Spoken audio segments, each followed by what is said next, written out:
Hello, welcome back. People still killing Sarah, as you can see. Message from Baratos. So, looks like the war with Sarah is going well. I don't like how big Roos is getting. Yomi has sent me a message about it too. They might be on my next target. Should be fairly easy to get others involved. But I'll see how the war with Sarah shakes out. I mean, who would want to attack big sleepy Roos? I don't know. In other news, I've realized just how shit my blood economy is. Need to very quickly ramp it up. Unfortunately, Baratos is pretty bad on the hunting front. I'd really prefer to not use my brides in waiting for it.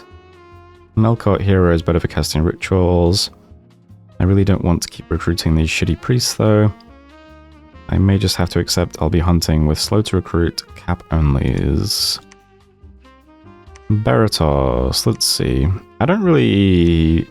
You know, I'm not a blood expert by any means. Yeah, these guys are all B2, so they'd be good blood hunters.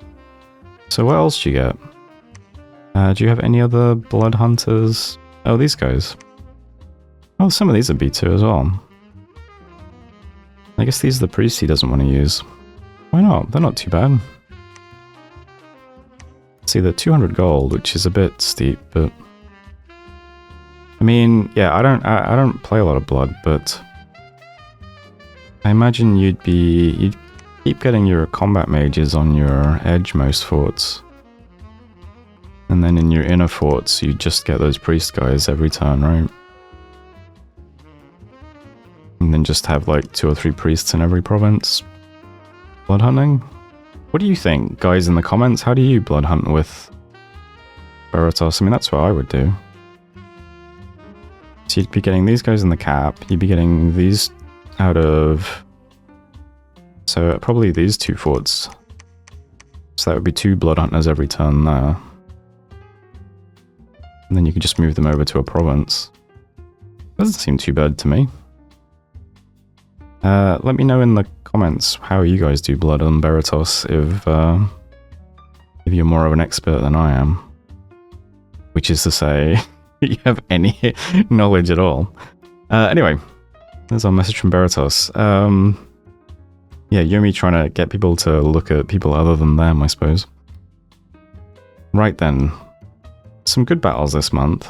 Can we start with the best one?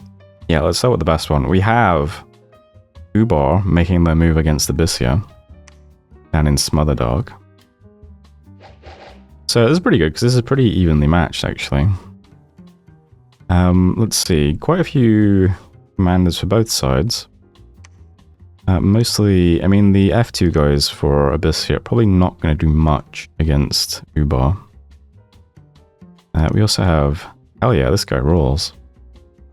Full profit guy. Yeah, and Ubar is fielding some big Ifrit Sultans as well with gems. So we have lots of gem warriors and things, and some Ifrit warriors. Then we have lots of Abyssian infantry and burning ones. As far as targets for Ubar go, Abyssia probably not best. They do have, well, when they get blessed, let's see when they get blessed. Abyssia does have a magic weapons bless, so he can hit through ethereal fine. I suppose it is worth pointing out as well, he does have iron weapons. And all of the Jinn guys are vulnerable to iron. So that's an extra, what, 3 damage? Nothing to sneeze at, I suppose. The Sacreds are berserkers too, they're pretty good berserkers if I remember. Yeah, these guys are on attack 20. So, I mean, Invis is a pretty hefty debuff anyway. Let's see. Any melee attacker has a -9 to their attack skill. But it's still just an attack debuff, and these guys do have a lot of attack, so... It's not strictly Invis either, it's unseen, which means it gets knocked off.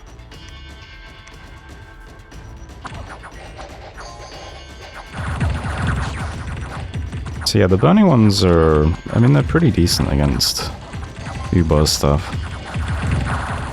About as good as you could hope for, really. I mean, Fighting into the Jinn and the Ifrit is always going to be pretty difficult. But the Burning Ones with this Bless seem like a pretty good matchup. You see some Ifrit here. I think they are just dying to the Abyssinian infantry, but... I mean... Probably going to take them a minute to get any kills.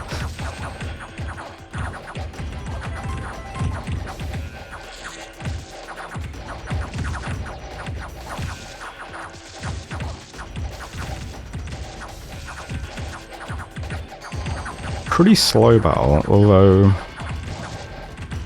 Abyssir is very spread out.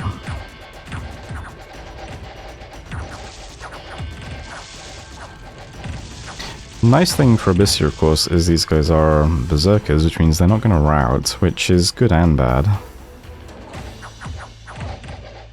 Although in this case, I think they are routing, yeah. So they're going to stay in the fight anyway and get some kills.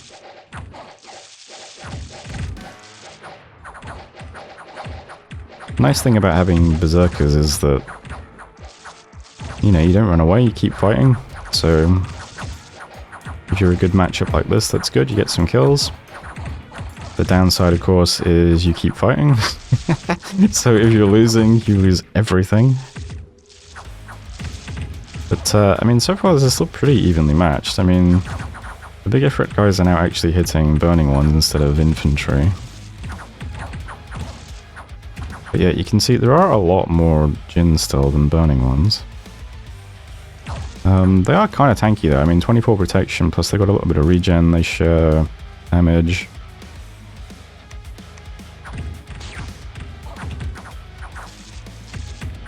Burning Ones have reached a block of mages though now. And that was a big Ifrit Sultan Mage Commander guy. So, congrats to this dude. Yeah, let me just check something. How does... Yeah, so... Attack roll 28 versus defense roll of 10. Iron vulnerability increased damage by 3. Damage roll 31 plus 4. Versus prot roll of 7 plus 13. 15 points of damage. Burning One is hit by Fire Shield. Not gonna do much. Yeah, a bit of a... very drawn out battle of people just slugging each other for a very long time. And Abyssinian's just not routing. I think these are all commanders here now. Oh, maybe commanders and a bodyguard or two? Okay, a couple of bodyguards.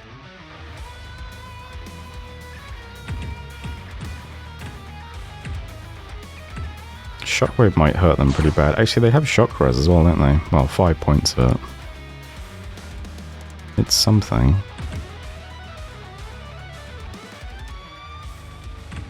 Let me just check. Okay, most of the back stuff has routed, it looks like.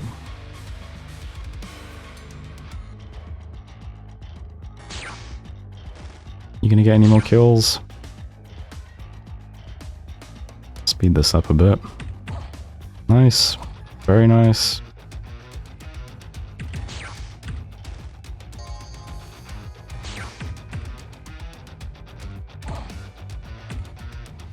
Well. So there we go. Yeah. So Ubar moves against Abyssir. That was an extremely even match, all things considered. I don't think either side is going to be ecstatic about that result. I think probably Ubar gets the worst of it, though. Abyssir does lose... It looks like they actually lost 31 Burning Ones. It didn't look like that in the replay, but... these are 70 gold each. So that's at least 2100 gold. Which is pretty steep. Plus another 1200 gold. I mean, that's, you know, that's not great, is it? These guys are 245 each, it's 4 of them, it's another 1000 gold.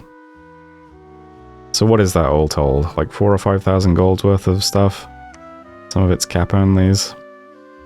Not great. Similar story for Ubar though, mostly in terms of mages. They did lose 9 Ifrit warriors who are 130 gold. So that's 1,000 gold right off the bat. Guardians of the Forbidden Chamber, 10 of those. There's another 750 gold. Bunch of camels, probably don't care too much about that, but there's another 900 gold there. But yeah, mage-wise, oof. Lost 2 Ifrit Sultans. These guys cost 830 gold each and take 3 turns to recruit. Or maybe 2 actually, if they have a 3-point fort. I actually don't know. Let's go find Ubar. What is your fort now that it's been upgraded? Commander point bonus 2. Okay, so they take 2 turns to recruit, I think that means. Still, it's 1,600 gold just for those 2 guys, and then this is another 370 and another 390. And those guys, I mean, let's say it's about 4,000 or 5,000 gold for each side. This is a bit easier for Abyssia to reinforce though, although in saying that, they did lose a lot of burning ones there. I don't see any more burning ones in their cap yet. Oh, actually we do. Probably not very many though. Not enough to actually appear visibly, but they are in the report. I assume most of his burning ones are walking towards Sarrow. He needs to divert some of this stuff now though, because Ubar does still have another little bit of a stack here. And, you know, by far, the thing that's helping Abyssia fight Ubar is the burning ones. So all those being dead means Ubar can just ram this back into the fort, I think. And it might take a minute for Abyssia to actually get the reinforcements back, huh? Because he has to go over the bridge. So I think that's a slightly worse result for Ubar, but I still think the momentum might still be on Ubar's side, as long as they don't get scared here. I think they should just still keep ramming stuff across the bridge now. If they manage to sit on this, they're kind of... they'll be in a much better position. They just have to get through this little choke first. Ubar also doesn't really have any reinforcements coming. I mean, these guys can probably fly quite far though, right? Yeah, we'll have to see how things develop. I think, yeah, Ubar should just walk across the bridge now though and try again if they can. It does look like they have plenty of stuff still.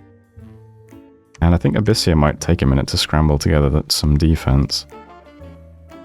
Don't see any burning ones here. 2. Yeah, might not be a good position for Abyssia now. They unfortunately have all of the units up on the surface, now running away from Sarrow as well, which is not great.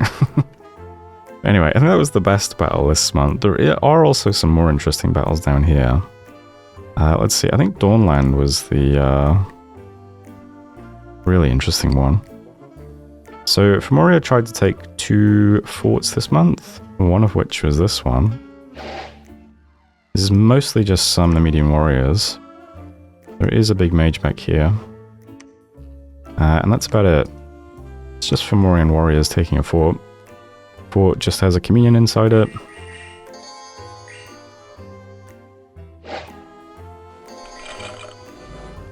So, how would you take forts?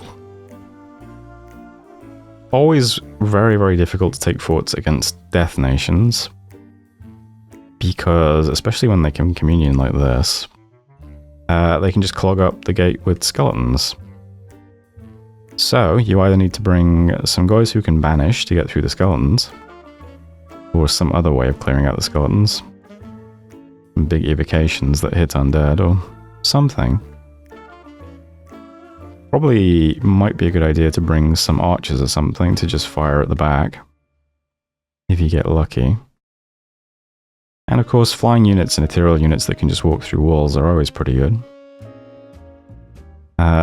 Moria does not have any of that here. They just have the Nemedian warriors that are very good warriors, don't get me wrong, these are great guys in melee, but...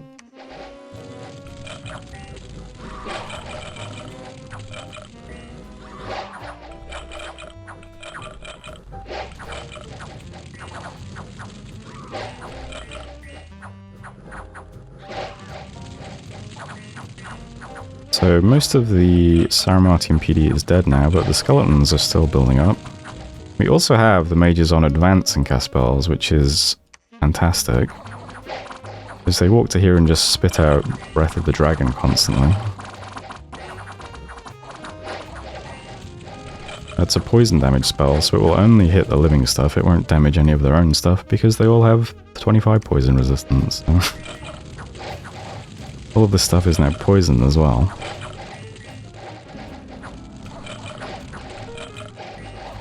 And the wall of skeletons is just getting bigger and bigger.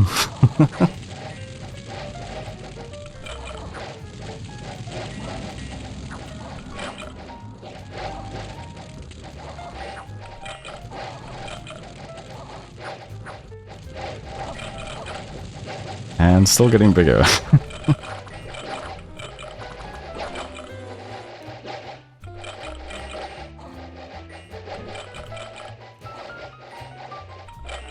And yeah, Sarah successfully defends a fort. That was 115 Nemedian warriors. Oh, there were actually a couple more mages in there. Oh, there were some priests. I guess they weren't on advance and cast spells. Also a big H2. But yeah, that was 75 dead Nemedian warriors. They cost 35 gold each, so I think that's like 2,500 gold, right?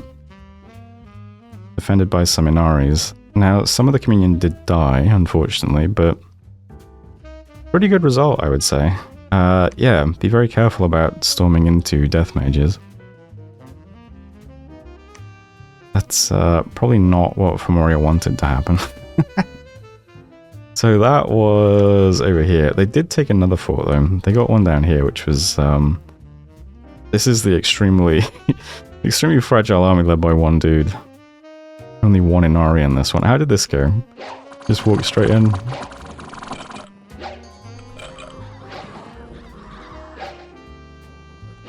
Also not as much PD here, because it looks like it's just the palisades.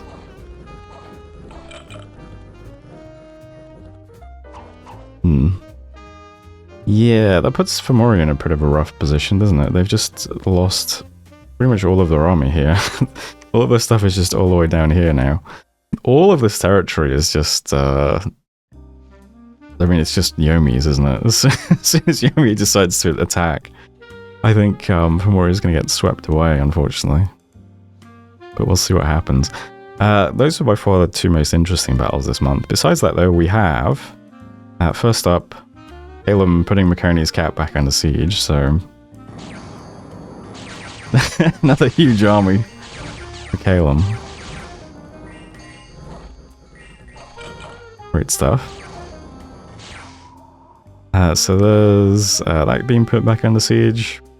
Mostly mages, it looks like, and 8 remaining Tempest warriors. We have Roos attacking some Indies underwater. That looks like Shipwreckers. Baloney, is that you? That is Baloney. Nice to see you. We have Pyrenees attacking Yomi and winning, so that's nice. Pyrenees has successfully chased one of Yomi's commanders away. This is Yellow Snow 410. Don't know what these names mean exactly, but... Let's see, do you just get hit by a big guy now with clubs? Oh, was that lightning that, something just hit you for a lot of damage. Oh right, it was the lightning bolt. Ogina hit Dione with a ranged attack lightning bolt in the arm for 26 points of damage. And then we have the Meru champion hitting him with a maul. And then we have another lightning bolt in the body for minus 13 points of damage. And then the damage roll is 24 points of damage. I don't know how to read this exactly, but yeah. He definitely got very suddenly shredded there. 26, 15, 24 is that? I was into a ghost instantly. Again, we have a big 16 points of damage. Was that just from word? Nope, that was a maul again. 16 points of damage. Got a limp. He just picked up limp and never healing wound in this battle.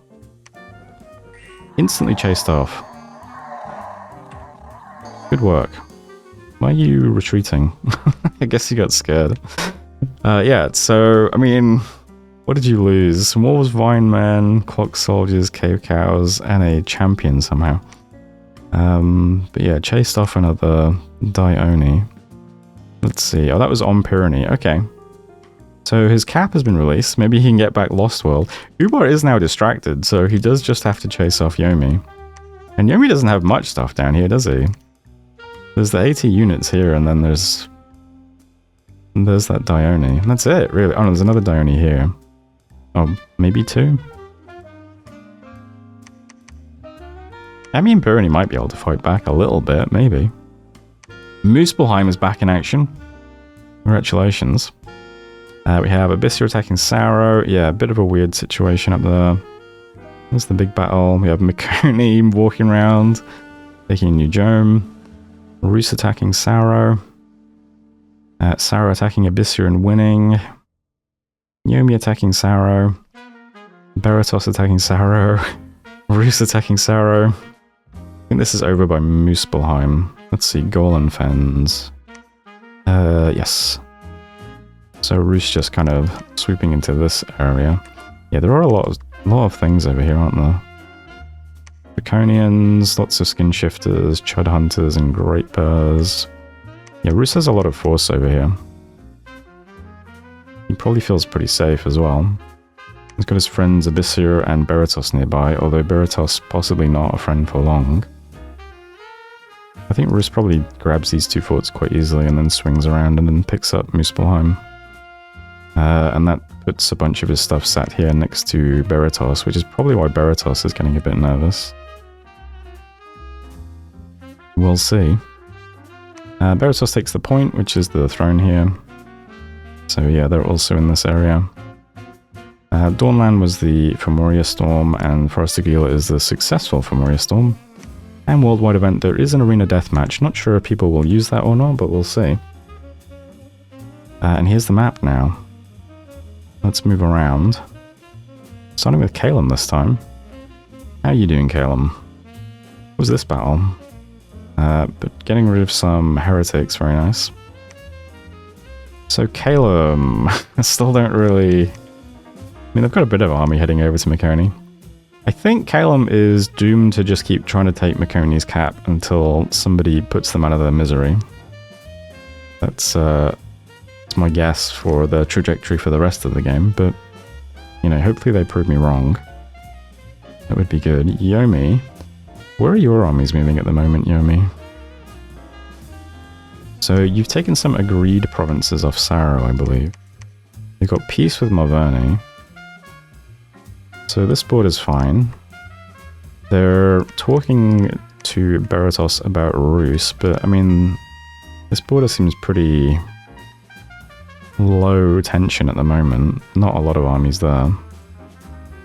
They just have stacks here, here, and here next to Femoria. I mean, surely they're just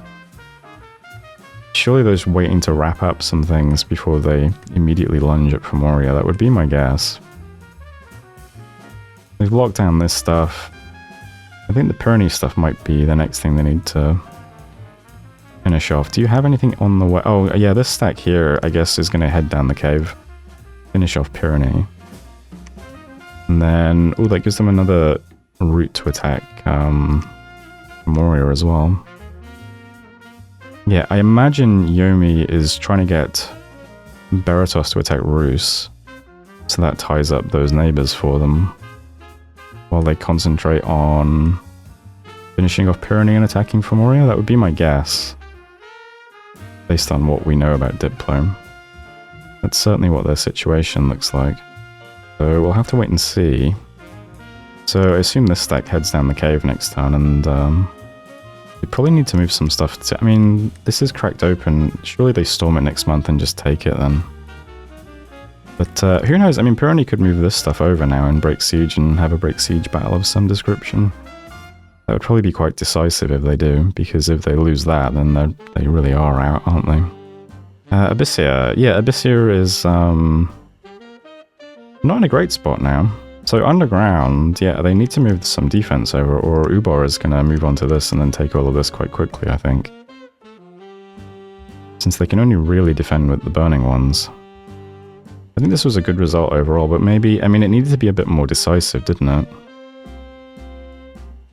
I think that's the difficulty. It's still not a great result for itsmuuuuuu, but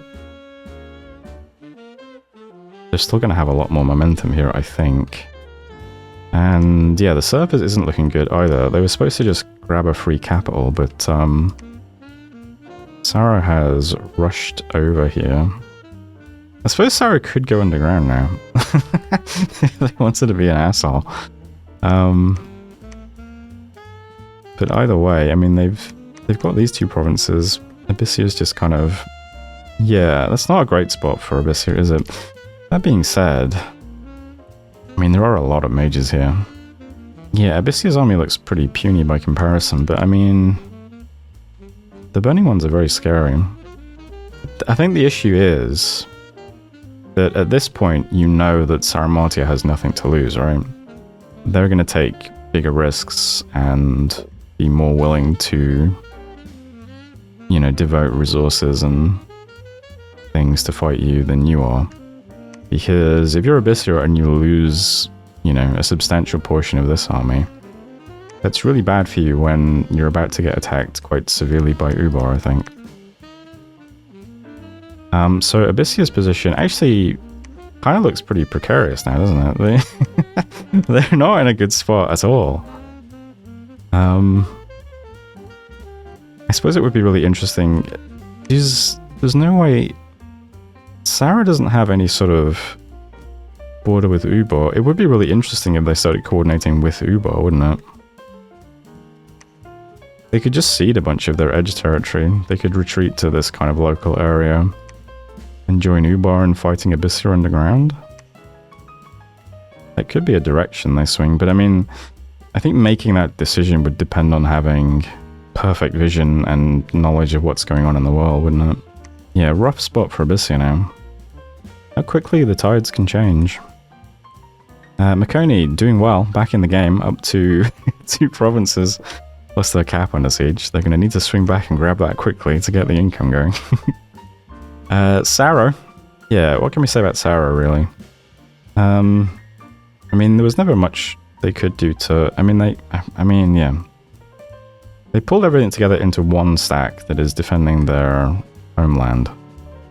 If they can smash through this, I guess they could then take the fight to Rus as well.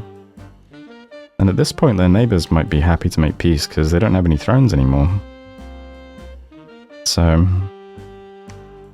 not like Fomoriya has much route to get to the cap either. I mean, they might have a way back into the game. I mean, the army they do have still seems pretty strong, right? They're probably still quite far ahead on research as well. So losing all of those, you know, mages in forts and things probably doesn't matter too much. They can get back into things. Especially if Rus starts getting ganged up on next, because that would free up a bunch of this stuff to get retaken, probably. Who knows? I mean, some people don't have the stomach to play from this sort of position, so they might just walk the blob around and just have a few fun fights and then quit. We'll have to see how they want to play it. Fomoriya. Yeah, losing all of this force here is not good, is it? And everything else is now stuck down here. Fomoriya looks very large, but they don't seem to have much army in many places. They're 4th on provinces. What about army size? They're way down here on army size. Oof, Saro really shrinking. Yeah, I think Fomoriya just dies to Yomi pretty soon. That's going to be huge for Yomi as well, because isn't Fomoriya like top on gem income? Oh, Yomi is top on gem income, and then Fomoriya is 2nd. Dude, this is going to be so scary if Yomi just sweeps through here and takes all of this stuff off Fomoriya. They're going to be very, very difficult to fight if it comes to that. Especially since they seem to be quite, you know... They're doing a lot of diplo work. People are being friendly with them. Baratos, I mean... Yeah, very strong start. Feels like they've completely stalled though. Yeah, get that blood economy going, man. Start doing some blood stuff. That's my advice as someone who does not play blood and don't really know how to do it. But yeah, what are you doing, man? Get that blood going. God damn it. They do have 2 thrones, that's nice for them. What was this one again? This is brass. That's not a great one, but... Well, in terms of points. Nice income then. And what's this one? Throne of water. The throne's been claimed? Yeah. Not a lot of thrones getting claimed yet. We haven't talked about Rus, have we? What is Rus doing? Most of their stuff is just over by Muspelheim at the moment. But, you know, plenty of stuff in their cap. This is a pretty safe area for them, so not much stuff there, but they can easily reinforce their little throne here. Nice province, isn't it? Throne of the Moon, and a Druid's Grave, an Enchanted Pyre, and a Glen of Verdant Greenery. Oh, they're all pretty low gem sites, though. So, not much else to say about Rus just yet. Where's Marverni? Marverni also kind of stalled, it feels like. What was this battle? Catching some scouts. They do have the Great Boars of Carnutes going. Okay, that's good. Probably just sitting back and trying to build up some boar factories now. There are 400 units here, 90 here, 80 here. Although you should probably just turn around and kill Calum, to be honest. Probably should have done that a while ago, though. Might be a good idea for them. And I think that's everybody. Okay, long video. Maybe we just do 1 turn for this video. Cool turn, though. And we'll see what happens next month. Is it going to be a deathmatch next month? Maybe we'll see something with that then. That'd be cool. But for now, I'll leave things there. There's turn 33, so thanks for watching. And I'll see you next time.